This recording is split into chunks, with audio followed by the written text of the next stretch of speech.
show, and we're going to get started in a minute. We're going to get it started like we always do about this time around 1 o'clock. I'm Ken Canion, the host of Love, Lust, and Lies. And on today's show, we're going to talk about games men play and why they play them. Games men play and why they pay them. All right, y'all. I got to tell you why I decided to do this. Came on just a little bit early today because I was talking to someone, and she was visibly upset. She was visibly distraught, and she said to me, "Ken, why do men always play games?"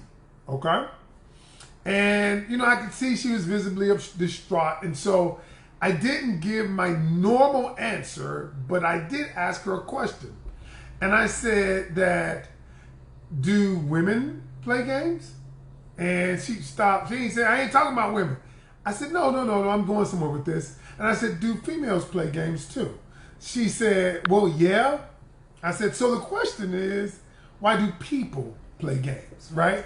But it just so happens that you're dating a man, you're wanting or desiring to date a man. So you ask the question, why do men play games? And so I said, okay, let me explain it to you. So a lot of what I'm going to say today is similar. However, I am going to break it down, and I'm going to differentiate men from women. So today it's going to be about the men. Why do men play games? And then the next one I'll do, why do women play games? Because they are similar, but they're not all the same. Not all the same. And so today, let's get cracking. All right. First of all, I want to start this by saying, every single human being out there, they do what they do because they have a need to do so. Now understand this, I'm starting this conversation by telling you that everything revolves around a person's needs. You have a need, some of you have a need for control. Some of you have a need for your desk to be clean because there's something inside of you says, I cannot leave unless my desk is clean. Some of you said, my room is clean. I need that, okay? Some of you say, I need to get my first cup of coffee in the morning. There is a need to do that. Everything in your life that you do on a consistent basis, you do because you have a need to do so. So let's start with that premise. Now, doesn't make it right, doesn't make it wrong, but you feel like I have a need to do so. So men, they do this because inside of them, they feel like I have a need to do this. Whether their need is I want sex, I want companionship, I want to feel like I'm in control. Whatever the need is, we do what we do because we have a need to do so. It fulfills some kind of need. Everything you do fulfills some kind of need. Even rooting for a team. Like I root for the sorry Atlanta Falcons. They're 0-5. I've been rooting for them for the last 45 years. And I have a need for them to root for them because it's been conditioned in me, right? All right, now I'm going to get to something. So watch this. So when you say men play games, when you say men play games, they do it because, why do men play games? Because they get something out of it. Because in this need they have, and in this need that women have, we get something out of it. Why do women feel like they need to control a man? I need to see your every move. I need to know you got to where you said you were going. So I need you to text me because it's a need. It fulfills a need. Whether that need be security, whether that need be assurance, validation, affirmation. I don't know what your need is, but people do it because they have a need. Now, a lot of men, and I'm very transparent about me. I used to be that guy hitting as much as I could, when I could, if I could, right? I'm like, and what I didn't realize was I fulfilled that need because number one, I felt good about me if I hit a whole bunch of women. If women wanted me to have sex with them, I felt good about me. The truth is that was rooted in insecurity. Now that I'm older, now that I know, now that I study human behavior, I get it. I get what the need is. Now, I don't have a need for any of that. I'm secure in who I am regardless of whether you like me or not. So why they do it? why they do it is because they have a need to do so. Be it insecurity, be it I want to feel a certain way about me. Okay? Be it whatever, I want to control you. Whatever that need is, and you have to determine that for yourself. And so what I'm going to do today is break down the games that men play, how to identify it and what to do. How to identify and what to do. All right? And so I got the 10 of them. I might not get through all 10 of them, but I wrote down 10, typed up 10, came through with 10, could have been more, but I break it down. So I'm Dr. Canion. I came to give you the game. All right? The first game is, he says this: I don't want any labels or any title.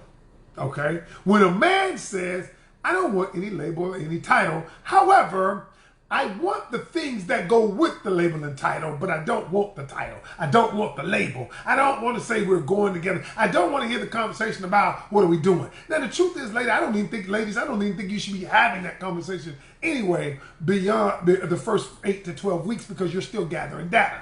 But what happens is, in your mind, you simply believe that if he tells me that he wants to be with me, then I can control. It's a need in you.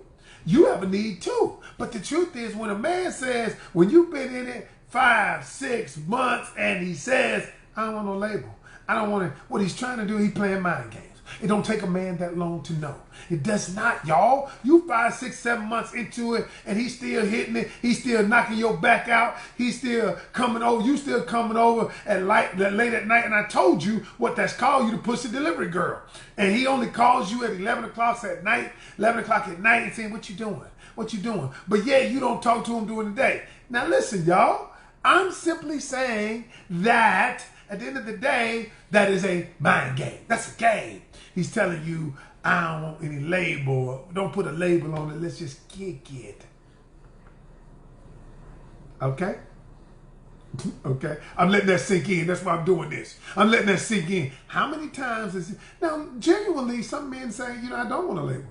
I don't want to be in it. But that, if it's 1 month in, you shouldn't even be having that conversation. 60 days in, I don't think you should be having that conversation. But you 3 months in and beyond, then he knows, he's got a good sampling, he knows what he likes to eat. He likes what's on the plate. Okay, he likes that. Or not. But if it's going on 8 months, a year, you know what, y'all? Bullshit. Bullshit meter should go up. All right, that's number 1. Mind game. Number 2. Ooh, this is a good one. Mind game games that men play. So watch this one. This is a little slick one, y'all. My boy, I know he's gonna be looking at me today. He already told me he's gonna take me out back. Here's the other one. So watch this.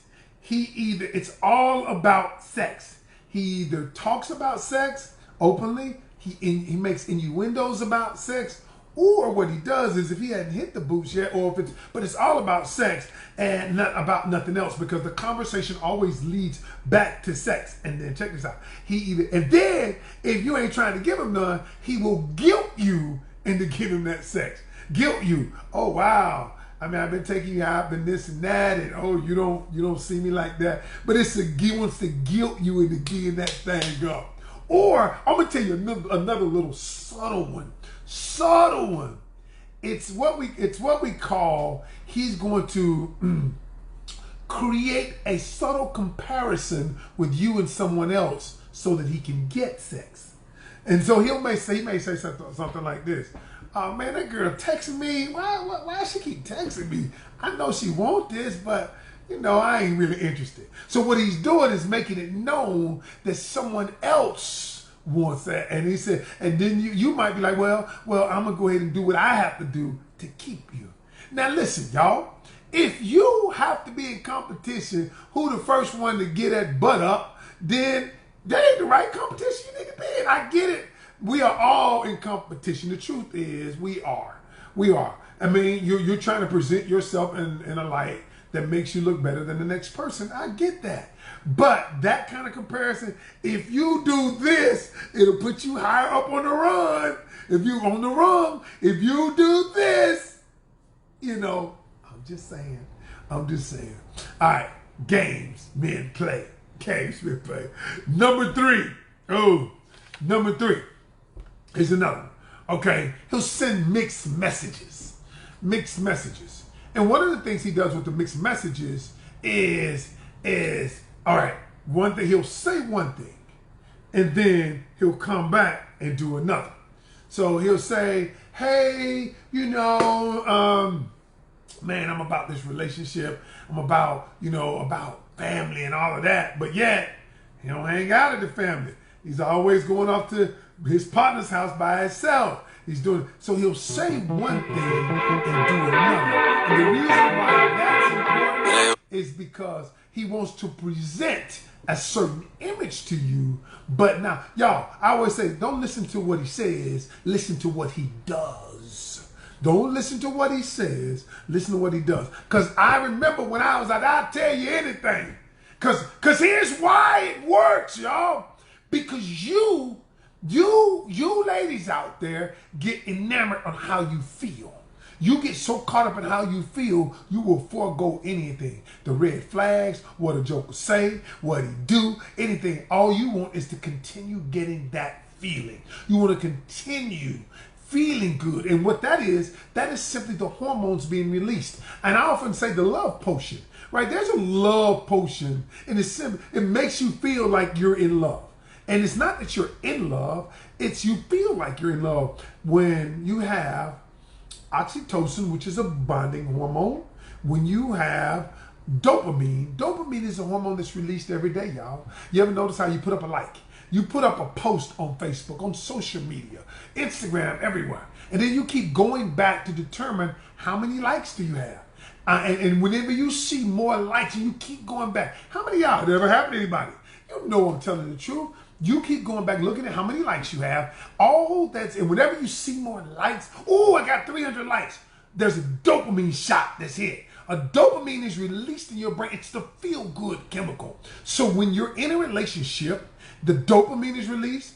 The oxytocin is released. That's that bonding chemical. The oxytocin is the same chemical that is released when you hold your baby. That's why they say, get the baby in her hands. Put the baby. Can I hold my baby so that I can bond with the baby? All right. Same hormone. And then you have serotonin that is released, that relaxes you. And all of that cocktail is released and you think you're in love. And so what he's doing is he's relying on that cocktail to be released. And so once it's released, gotcha. Now you start doing things out of character. Now you start doing things that you wouldn't normally do. Now you look past all of the red flags. Now all of a sudden he tells you something and you believe it, and he keeps doing some other things, making excuses, and I'm going to break that down in a second. But y'all, don't look at what he says.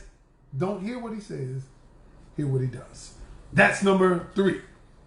And I ain't gonna do them all, so I'm going through my list and making sure I got them.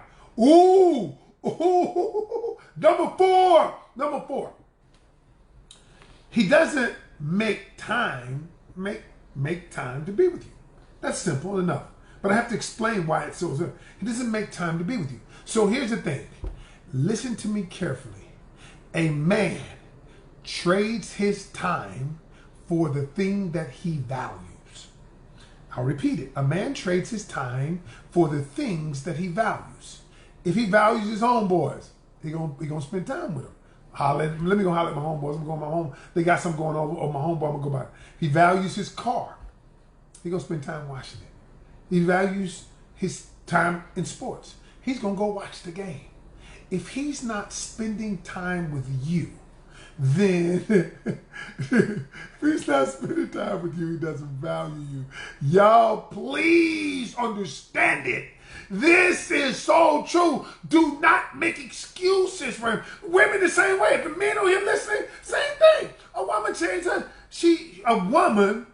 exchanges her time for the thing that she values. If she's not exchanging her time for you, she does not value you.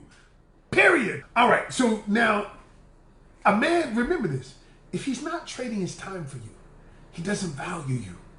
A man always trades his time for the things that he values. Always. There are no exceptions. There are no exceptions. You just create the exception in your mind, and when that exception is, then you allow him to do things that go beyond your boundaries. And then you find out you're in a situation that you didn't really want to be in. And now, because your hormones have been released, you got this love cocktail going on. Now you're heartbroken later on, but you're heartbroken later on. You're like, why did he do that? And the truth is, you did that. You did that. You saw the signs. You listen to Dr. Canion every day, and you still doing the same shit that you did 2 years ago. I've been doing this I got 126 episodes. If you want to know anything about relationships, just scroll through and hit play on any one of them. Either one of them. And you get it. All right? The next one. The next one. Here's one. He makes excuses for not following through. He makes excuses for not following through. If you're in a relationship, every time you plan to go somewhere, all of a sudden at the last minute, I can't go, something came up, I'm working. Hey, you know I work a lot. But then he don't be he's not working at 10 o'clock when he want to come over and hit that. He's not working then. He's not working at all. But I can get off, then I can come by. But you ever notice though, he got to leave early. And if you go over his house, this is another game that men play. And I didn't even think about this. I'm gonna just throw this in as a bonus. If you go over to a man's house and you give him that butt, and you give him that good loving, you give him that loving that make your leg quiver, that make him want to go back for seconds and thirds, and then you got to get out. Then he's like, yo, I'm getting sleepy. I got to get up early and go to work, but you got to get out. But he's insinuating you need to leave and you thought you were staying. Well. That's a game. That means, y'all, he doesn't want to spend any more time with you other than sex. Other than something, that's like the guy that wants to be nice to you when you're doing something for him. That's like the guy that's only nice to you, that only wants, you gonna get me that, you bring me something to eat. Only time he's nice. I want you to think about this, y'all. You ever been around somebody who they get happy when they're getting something out of it? Now you check a person's personality when there's nothing in it for them. Meaning, I always say, you want to know a man's heart. Watch when he gives to you and he doesn't even, without the need to receive anything in response. He gives to you because it's his nature to give to you. It's his nature to want to please you. That's a whole different ball game, y'all. And if a joker's being nice to you only because he's getting something out of it, I might get sex, I might be getting food, you picking up my kids, whatever it is. I want you to just analyze the situation just for a moment. Use the logical side of your brain, the neocortex up here, the neocortex, and look at it logically. It's hard when you're emotionally, what I said the other day, when you're emotionally connected and emotionally invested. When you're both of those things, connected and invested, it's hard to see it. But get somebody like me, a coach, or somebody, your friend, because a lot of times friends give advice when they don't know what the hell they talking about either. They just want you to feel better. So you got to get somebody objective that can look at your situation and say, listen, let me tell you what's happening. Here's what's going on. And then your neocortex, for a brief moment in time, can say, you know what? You're right. Because see, sometimes when a joker laying that thing on you, laying that wood on you good, you can't even think straight. You can't think straight at all. So you think everything he tells you, you believe it. And under normal circumstances, you would not believe any of that. You would not believe any of it. But the truth is, this is what you got to do. You got to think about it. This is what you got to do. And I'm going to give you one more. One more. Whoop. Yep. I got two more, but I'm going to do one more. I might do two more. All right. If you date somebody, he keeps you a secret. If he keeps you a secret on social media, and he says this, and I'm going to combine these two. Either keeps you a secret on social media or doesn't want to go out with you in public. I know that might seem elementary, Watson, but how many people fall for it? And they say, he's like, yeah, I don't want to put nothing on my social media. I don't like people in my business. Do they say that? But they post other stuff. I can understand if you ain't got no social media account at all, or if you got one and you don't never post on it. Okay, I'm cool with that. But if you posting on that joint every day and you don't want nobody to see, you don't want nobody to see your life, You don't want anybody to see your life. You want to keep them a secret. I remember one time my wife told me this right here. Y'all, I'll never forget it. Years ago, I used to say things like, yeah, we friends. She came to me one day, and you know how you get the call? I got the call. My wife called me. We went wife, girlfriend. We weren't even girlfriend and boyfriend then. So she said, she called me. I said, yo, what you doing? She's like, listen, I need to talk to you. Whenever you hear that, I need to talk to you. Oh, snap. I don't need to talk to nobody else, but I need to talk to you. I said, yeah, what's going on? She said, no, I need to talk to you in person. Whenever somebody says that, I'm like, okay, oh, hell. So I go, she was doing hair at the time. So I go up to her job, and she says to me this. She says, you know what? I'm tired of being your secret friend. I like, what? I'm tired of being your secret friend. I'm not a secret. I'm no longer going to be secret. I'm not going to be nobody damn secret. I ain't your secret. I said, you're not my secret. We kick it, don't we? She was like, no more. From that point on, she held a standard, and all right, I guess I'll tell everybody else. That means I had to cut 2, 3 of them out. But she was that valuable to me. And I decided, okay, this is what it is, this is what it is. And y'all, if he's not willing to change, I'm not saying everybody's going to change for you. But if he's unwilling, he doesn't value you that much, period. If he's not willing to present you, now I know it's a risk. It's a risk to men to present you to his friends. Make no mistake about it. Because you could be the one that, I know 10 cats that hit that down, that's your lady. It's a risk, y'all. Don't ever get it twisted that it's not. So when a man presents you as his woman, he's taking a risk. That's simple. But he values you that much. That's my time, y'all. I'm done for the day. I'm done. I'm Ken Canion. That's my time. You've watched Love, Lust, and Lies. Share this video.